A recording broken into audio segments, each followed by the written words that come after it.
नमस्कार, मैं कमलेश कबीर आपका एक बार फिर स्वागत करता हूं इस नए एपिसोड में। आज के इस एपिसोड में हम चर्चा करेंगे ट्रंप के टैरिफ की। तो ट्रंप ने कल एक और जो है जिसको हम कहें कि धमाका कर दिया और भारत के ऊपर 25% एक्स्ट्रा टैरिफ लगा दिया। हालांकि ये लागू जो है वो 27 अगस्त से होगा। तो अब सोचकर देखिए, आखिर 27 अगस्त ही क्यों? पहले हम इसी सवाल का जो है वो जवाब ढूंढने की कोशिश करते हैं। अगर ट्रंप को टैरिफ लगाना था तो आज से क्यों नहीं, कल से क्यों नहीं, या 5 दिन बाद क्यों नहीं, या 15 अगस्त आने वाला है तो उससे पहले क्यों नहीं? 27 अगस्त ही क्यों? तो 27 अगस्त इसलिए क्योंकि उससे पहले 25 अगस्त को यूएसए का ट्रेड डील के लिए डेलीगेशन जो है वो भारत आने वाला है, भारत के साथ बैठक करने। तो अब आप समझ गए होंगे कि ये सिर्फ और सिर्फ जो है वो एक प्रेशर टैक्टिक्स है। और प्रेशर टैक्टिक्स की जब हम बात करते हैं तो भारत ने जो है वो साफ तौर से ये दिखा दिया कि अमेरिका के दबाव में भारत आने वाला नहीं है। अब ऐसी स्थिति में हम लोग जो है वो एक आकलन जो ये कर रहे थे कि आखिर इस टैरिफ वॉर से होगा क्या। तो एक बात जो तय मानी जा रही है वो तय ये है कि टैरिफ वॉर से जो टैरिफ लगा है उससे इंडिया को नुकसान तो होगा, लेकिन ये नुकसान लॉन्ग टर्म नहीं होकर शॉर्ट टर्म का नुकसान होगा और उसके बाद में लॉन्ग टर्म के फायदे भी हो सकते हैं। तो संभावनाओं का बाजार जो है वो खुला हुआ है, सब अपने अपने तरीके से जो है वो संभावनाएं ढूंढ रहे हैं। अब इसमें अगर आप देखोगे तो एक्चुअल में जो लड़ाई है वो नजर टैरिफ वॉर की तो आती नहीं है, क्योंकि कोई अंधा आदमी या जिसको हम कहें कि जो बिल्कुल भी नहीं जानता अब वो भी इन चीजों को समझने लग गया। ये अलग बात है कि अगर आप किसी परिवार की भक्ति में अंधे होकर इसको नहीं समझ पाए, नहीं देख पाए, तो फिर आपका इलाज जो है वो किसी के पास नहीं है। अब जब मैं ये कह रहा हूं तो क्यों कह रहा हूं? क्योंकि जब अमेरिका ये कहता है कि हमने ये सैंक्शन लगाया है, क्योंकि व्हाइट हाउस से जो श्वेत पत्र जारी किया गया है जिसके ऊपर डोनाल्ड ट्रंप के साइन है, तो उसमें साफ तौर से उसका कारण दिया गया है। और कारण यह है कि जो रसिया से तेल खरीदेगा इसलिए हम जो है वो 25% की पेनल्टी लगा रहे हैं। तो आप सोचकर देखिए, रसिया से अगर तेल खरीदने की बात आती है तो चाइना जो है वो इंडिया से भी ज्यादा तेल आयात कर रहा है। तो चाइना के ऊपर यूएसए जो है वो चुप क्यों है, जबकि चाइना तो जिसको हम कहें कि यूएसए का चिर प्रतिद्वंदी है, तो वहां पर सैंक्शंस क्यों नहीं है? तो इससे कहानी जो है वो समझ में ये आती है कि ये जो है वो लड़ाई टैरिफ वॉर की नहीं है, ये है पावर सेंटर की, ग्लोबल पावर की। और ग्लोबल पावर इसलिए क्योंकि भारत से संबंधित एक पत्रकार ने जब डोनाल्ड ट्रंप को यह पूछा कि आप भी तो रसिया से खरीद रहे हो, तो उन्होंने जिस तरीके से उसको टालने की कोशिश की कि मैं इसका पता करूंगा, जबकि सच्चाई यह है कि अमेरिका जो है वो यूरेनियम और प्लेटिनम जैसी चीजें जो है वो रसिया से इंपोर्ट कर रहा है। और यूरोपियन यूनियन की जब हम बात करते हैं, जो नाटो में देश शामिल है, वो रसिया से जो है वो तेल और गैस, तेल तो भारत के थ्रू और गैस जो है वो सीधे तौर से इंपोर्ट कर रहे हैं। तो आखिर वो क्यों नहीं रोक देते? और अब अगर हम इसको टैरिफ वॉर से हटकर देखते हैं तब हमें समझ में आएगा कि कहानी जो है वो कहां है। तो कहानी ये है कि अमेरिका जो है वो इस वक्त ये चाहता है कि उसकी ग्लोबल पावर पे, उसके पूरे जो है वो सेंटर में, या हम कहें कि उसकी कमांड जो है वो कंट्रोलिंग जो है वो बनी रहे। तो आपने देखा अलग अलग देशों के ऊपर, अकेला भारत तो है नहीं, अलग अलग देशों के ऊपर टैरिफ के लिए जो है वो धमकाना शुरू कर दिया। कुछ ऐसे कंट्री थे जो अमेरिका पहुंचे और उन्होंने डील साइन कर ली, लेकिन भारत ने अब तक डील साइन नहीं की। तो भारत जो है वो रोड़ा बना हुआ है। अमेरिका और डोनाल्ड ट्रंप ये चाहता था कि पूरी दुनिया जो है वो उसको देखे और नोबेल प्राइज उसी को मिले। क्यों मिले? क्योंकि डोनाल्ड ट्रंप लगातार ये कहा कि भारत और पाकिस्तान के मध्य में जो है वो मध्यस्थता का काम किया अमेरिका ने, और डोनाल्ड ट्रंप ने सीज फायर करा दिया। लेकिन नरेंद्र मोदी ने सदन में खड़े होकर यह कह दिया कि दुनिया के किसी भी कंट्री ने मीडिएशन का काम नहीं किया। पाकिस्तान की तरफ से कॉल आया और भारत सरकार, डीजीएमओ जो है वो इस पर राजी हो गया। तो भारत ने सिरे से नकार दिया और उसी दिन फ्रस्ट्रेशन में आके आपने देखा कि डोनाल्ड ट्रंप ने टैरिफ की घोषणा कर दी। हालांकि उस टैरिफ में भी डोनाल्ड ट्रंप ने कहा कि यह 7 दिन के बाद लागू होगा।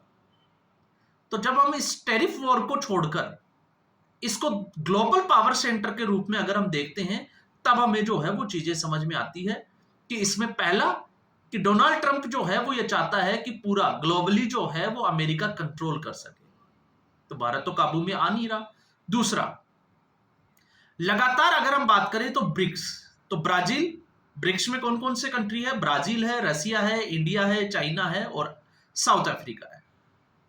तो ब्राजील के आपको पता होगा राष्ट्राध्यक्ष लूला ने सीधे तौर से कह दिया कि वो ट्रंप का फोन भी नहीं उठाएंगे, वो सीधे भारत से बात करेंगे। रसिया, चाइना और इंडिया इस वक्त जो है वो एक साथ, क्योंकि इसी के मध्य अब जब मैं ये कहता हूं कि एक साथ खड़े दिखाई दे रहे हैं, मतलब आप देखिए कि इस वक्त एनएसए अजीत डोभाल रसिया के दौरे पर है और इसी दिन जो है वो भारत ने घोषणा कर दी कि प्रधानमंत्री नरेंद्र मोदी 31 अगस्त और 1 सितंबर को चाइना में होंगे चीन के राष्ट्रपति के साथ। तो दो बड़ी महत्वपूर्ण घटनाएं जिसमें हम ब्रिक्स की बात करते हैं। और जब रसिया की हम बात करते हैं तो आप सोचकर देखिए कि रसिया के राष्ट्राध्यक्ष पुतिन, क्योंकि वैसे प्रोटोकॉल की अगर हम बात करें तो आपने देखा होगा विदेश मंत्री के साथ विदेश मंत्री मिलते हैं, राष्ट्राध्यक्ष के साथ राष्ट्राध्यक्ष की मुलाकात होती है, लेकिन पिछले साल सितंबर में। और वैसे भी आपको यह जानकर जो है वो आश्चर्यचकित होने की जरूरत भी नहीं है, क्योंकि भारत और रसिया जो है वो हर साल इस तरीके की मीटिंग करते हैं। तो इससे पहले पिछले साल सितंबर में भी एनएसए डोभाल से व्लादिमीर पुतिन जो है वो खुद मिल चुके हैं, खुद मुलाकात कर चुके हैं रसिया में, और अब ये अगस्त में। तो इस साल भी अगर व्लादिमीर पुतिन एनएसए डोभाल के साथ में अगर मीटिंग करते हैं तो इसमें कोई जो है वो बहुत बड़ा जो है वो सोचने वाली बात नहीं है। और इसके अलावा आपने ये भी देखा कि पिछले साल जो ब्रिक्स का सम्मेलन हुआ था उसमें रसिया ने भारत और चीन के जो है वो हाथ मिलाई दिए थे। तो ब्रिक्स जो है वो मजबूत हुआ है और डोनाल्ड ट्रंप ने ये स्टेटमेंट भी दिया था कि ब्रिक्स जो है वो अगर एक साथ खड़ा होता है तो वो उसको देख लेंगे। तो अब आपको साइड जो है वो चीजें समझ में आएगी। फिर उसके बाद में हम देखते हैं कि ब्रिक्स से जो है वो आखिर अमेरिका इतना डरा हुआ क्यों है। तो ब्रिक्स से इसलिए डरा हुआ है क्योंकि चाइना, वो तो आप समझ ही सकते हैं कि अमेरिका के किस तरीके का जो है वो चिर प्रतिद्वंदी है। भारत इमर्जिंग जो है वो इस वक्त इकोनॉमी है, जो अब आपको पता है कि जल्द ही जो है 2 या 3 साल में एक स्टेप और ऊपर जाने वाला है। तो वो आने वाले समय में पावर सेंटर बन सकता है, अमेरिका के लिए खतरा बन सकता है। और ऐसा मैं क्यों कह रहा हूं, तो आंकड़े ये कहते हैं कि 40% जो ग्लोबल जीडीपी है वो ब्रिक्स के पास है, इन 3 देशों के पास में है, और लगभग 35% के आसपास पॉपुलेशन है। और अगर ये ब्रिक्स एक साथ आ जाता है तो फिर ये मुश्किलें खड़ी कर देगा पूरी दुनिया के लिए। और आपने इसका देखा होगा कि जब जो बाइडेन की सरकार थी तब लगातार अमेरिका जो है वो प्रलोभन दे रहा था भारत को कि भारत आए और क्वाड में शामिल हो जाए, लेकिन भारत नहीं गया। तो यहां से भी जो है वो कुछ चीजें हमें समझनी होती है। और फिर एग्रीकल्चर सेक्टर में जिस तरीके से अमेरिका एंट्री चाहता था, तो आपने देखा ऑस्ट्रेलिया और न्यूजीलैंड जैसे देश अमेरिका से बीफ खरीदने के लिए तैयार हो गए इस टैरिफ के चक्कर में। लेकिन भारत ने साफ तौर से इनकार कर दिया कि एग्रीकल्चर सेक्टर में वो अमेरिका की जो कंपनियां हैं उनको नहीं घुसने देगा, क्योंकि इससे भारत के जो किसान हैं उनको नुकसान होगा। और भारत ने हमेशा जो है आपने देखा होगा कि एक नया स्टेटमेंट दिया है कि भारत जो है वो राष्ट्रहित को देखकर फैसले लेगा। तो मैंने आपको एक वीडियो में पहले भी बताया था कि जो भारत ब्राजील जैसे देश से सोया ऑयल खरीदता था, जो ब्रिक्स का एक मेंबर है, लेकिन चाइना से उसको $15 से $20 सस्ता मिल रहा है, इसलिए उसने चाइना से डील करी और अब जो है वो खरीदना शुरू भी कर दिया। अब रसिया से जब तेल की बात आती है तो रसिया से तेल खरीदकर यूरोपियन देशों को बेचना, तो इसमें भी आपको पता होगा साफ तौर से जो है वो दिखाई देता है कि भारत जो है वो राष्ट्रहित के फैसलों से कभी भी पीछे नहीं हटेगा। तो ये सीधे तौर से डोनाल्ड ट्रंप और अमेरिका को चेतावनी है कि भारत जो है वो दबाव में काम नहीं करेगा। और आपने ये भी देखा है कि पिछले कुछ दिनों से डोनाल्ड ट्रंप की ही पार्टी के बड़े नेता जो है वो डोनाल्ड ट्रंप के खिलाफ स्टेटमेंट देते हुए नजर आते हैं। उनमें प्रमुखता से अगर हम देखते हैं तो एक स्टेटमेंट जिसकी चर्चा जोरों पर है कि डोनाल्ड ट्रंप ऐसा करके भारत को जो है वो अमेरिका से दूर कर रहा है और चाइना के जो है वो नजदीक लाकर खड़ा कर रहा है। तो जब चाइना की बात करते हैं तो गलवान के बाद आज लगभग जो है वो 6 साल होने को आ गए और अब प्रधानमंत्री नरेंद्र मोदी जो है वो चाइना की यात्रा पर है। उन्होंने चाइना का दौरा करना है और वो भी उस वक्त जब 27 अगस्त को डोनाल्ड ट्रंप ने जो 25% की जो पेनल्टी की बात की है उसके बाद में। अब हालांकि मीडिया में जो है वो लगातार अलग अलग तरीके से खबरें दिखाई जा रही है कि रसिया से तेल लेना बंद कर दिया। अब आप सोच सकते हैं कि एनएसए डोभाल जब रसिया में है तो तेल लेना जो है वो बंद कहां से किया।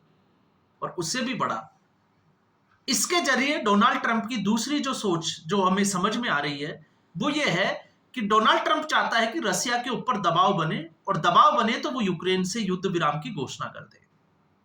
अब यूक्रेन से युद्ध विराम जो है वो रसिया की जो है वो मजबूरी नहीं, अमेरिका की मजबूरी बन गया। क्योंकि अमेरिका ने जो चाल चली थी, अमेरिका चाहता था कि ये युद्ध जो है वो 1 से 1.5 महीने चलेगा और उसके बाद में यूक्रेन में जो रेयर अर्थ है और यूरेनियम है वो बहुत ही सस्ती दरों पर या हम कहें कि फ्री में जो है वो अमेरिका उसको हासिल कर लेगा, अमेरिका उसको इंपोर्ट करेगा। लेकिन पिछले 4 साल से अमेरिका का ये सपना जो है वो अधूरा ही रह गया क्योंकि रसिया ने हमलों की जो तीव्रता जिसको हम कहते हैं वो यूक्रेन में और ज्यादा तेज कर दी है।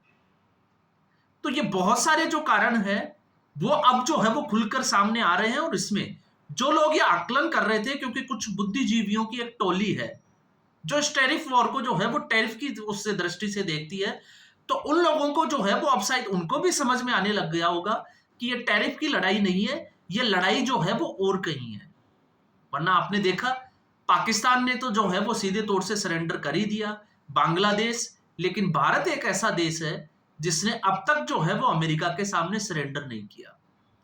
तो विपक्ष के जो दावे थे नरेंद्र सरेंडर वाले, तो आप देखिए उन दावों की भी अब जो है वो सच्चाई और हकीकत जनता के सामने आना शुरू हो गई कि अभी जब मोदी नहीं मान रहा तो उस वक्त भी नहीं माना होगा। तो कहीं ना कहीं ऐसा नहीं है कि यहां पर अमेरिका और डोनाल्ड ट्रंप ही एक्सपोज हो रहे हैं, कहीं ना कहीं भारत का जो विपक्ष है जो पूरे देश को भ्रमित करना चाह रहा था, अब उसका भी जो है वो जिसको हम कहें कि भंडाफोड़ होता जा रहा है। अब वो भी जो है वो एकटक नजर लगाए हुए देख रहे हैं कि आखिर प्रधानमंत्री नरेंद्र मोदी का अगला स्टेप क्या होगा, क्योंकि ऐसी कोई भी जानकारी जो है वो लीक होती नहीं है और प्रधानमंत्री नरेंद्र मोदी के दिमाग में क्या चल रहा है ये कभी जो है वो बाहर आता नहीं है। तो आज के एपिसोड में बस इतना ही। उम्मीद करूंगा वीडियो एपिसोड आपको पसंद आया होगा। वीडियो को लाइक करें, शेयर करें, चैनल जरूर सब्सक्राइब करें। धन्यवाद।